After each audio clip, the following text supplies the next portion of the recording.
সবকিছু ধ্বংসের পর কি ঘটবে? আল্লাহ ছাড়া সবকিছু ধ্বংসশীল, কথা কোরআনে বারবার বলা হয়েছে। কিয়ামতের মাধ্যমে মানুষ, জিন, এমনকি ফেরেশতারাও ধ্বংস হবে। তবে জান্নাতের শূন্যতা পূরণে নতুন সৃষ্টিজীব সৃষ্টি করবেন আল্লাহ। রহমতের এই দৃষ্টান্তে দেখা যায় আযাব সীমিত কিন্তু রহমত অসীম। বিস্তারিত থাকছে ডেস্ক রিপোর্টে। পৃথিবীর সবকিছু ধ্বংসের পর মহান আল্লাহ তাআলা কি করবেন? কৌতূহল, উদ্দীপক এবং প্রশ্ন মানুষের সহজাত বৈশিষ্ট্য। আল্লাহ তাআলার সূরা আল রহমানের ২৬ ও ২৭ নম্বর আয়াতে বলেন, হে রাসূল, আপনার মহিমা ও মহানুভবতা পালনকর্তা ব্যতীত পৃথিবীর পৃষ্ঠে যা কিছু রয়েছে সবই ধ্বংসশীল। এই আয়াত দ্বারা বোঝা যায় একদিন আল্লাহ ছাড়া অন্য সব কিছু ধ্বংস হয়ে যাবে। অর্থাৎ মৃত্যু হবে মানুষ, জিন জাতির, যাদের নিজ ইবাদতের জন্য তৈরি করেছে। তাদের মৃত্যুর পর আল্লাহ তাআলা কি করবেন? অন্য কোনো জাতিকে কি পৃথিবীতে পাঠাবেন? যারা কোরআনে ব্যাখ্যা করেন সেই মুফাসসিরা কিরামতের কেউ কেউ মনে করেন সূরা আল রহমানের ওই আয়াত দ্বারা কেবল পৃথিবীর সব কিছুই বোঝানো হয়েছে, আসামের কোনো সৃষ্টিকে বোঝানো হয়নি। তবে রাসূল মুফাসসিরিন আব্দুল ইবনে মাসউদ রাদিয়াল্লাহু বলেন, যখন এই আয়াত নাজিল হয় তখন ফেরেশতারা বলতে লাগলেন পৃথিবীবাসীর ধ্বংস অনিবার্য। তখন সূরা কায়েসের একটি আয়াত নাজিল হয়।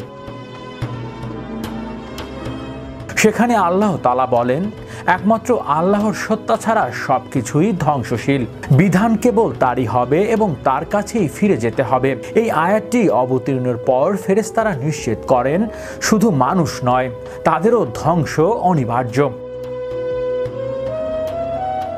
প্রখ্যাত তাবিরি হযরত মুকাতিল ইবনে হিব্বান রহমান বলেন, ধ্বংসশীল হওয়ার দিক থেকে আসমান এবং জমিন উভয় জগতের সৃষ্টিজীবী সমান।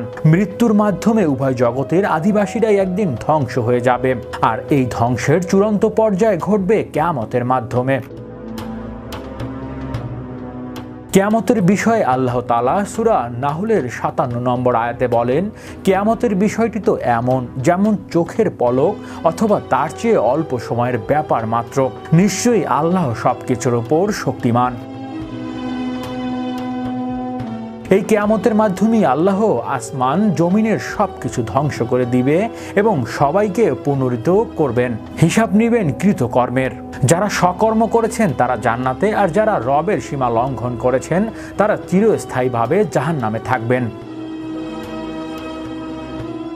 সবকিছু ধ্বংসের পর মহান আল্লাহ তাআলা নতুন করে আর কোনো কিছু সৃষ্টি করবেন কিনা এ বিষয়ে মুহাক্কিম আলেমরা বলেন, এটা পুরোপুরি গায়েবী বিষয়।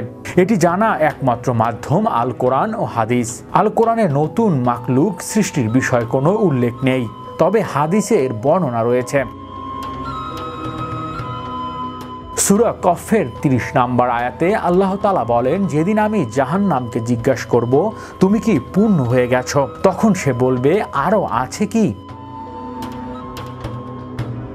এই আয়াতের ব্যাখ্যায় হযরত আনাস রাদিয়াল্লাহু বলেন, রাসূলুল্লাহ সাল্লাল্লাহু আলাইহি সাল্লাম বলেছেন, অনবরত জাহান্নামীদের জাহান্নামে নিক্ষেপ করা হবে, তবুও জাহান্নাম বলবে, আরো আছে কি? অবশেষে আল্লাহ সেখানে আপন পা মোবারক স্থাপন করবেন। তখন জাহান্নামের একটি অংশ অপর একটি অংশের সঙ্গে মিলে গিয়ে পরিপূর্ণ হয়ে যাবে। বলবে, হে আল্লাহ, আপনার ইজ্জতের কসম, আপনি পরিপূর্ণ হয়ে গেছি।